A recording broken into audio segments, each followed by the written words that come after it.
bou sy familie en hy maak mense deel.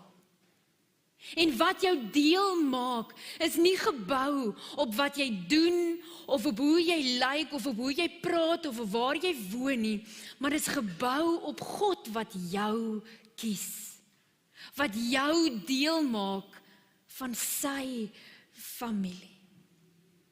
En dis 'n nuwe tipe familie.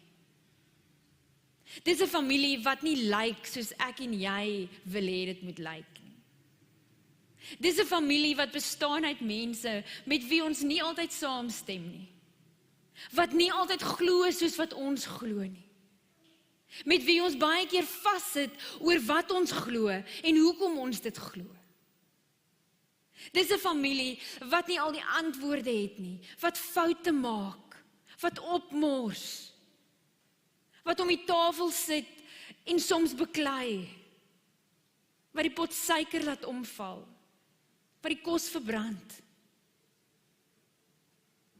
Dis nie 'n perfekte familie nie, maar is God se familie.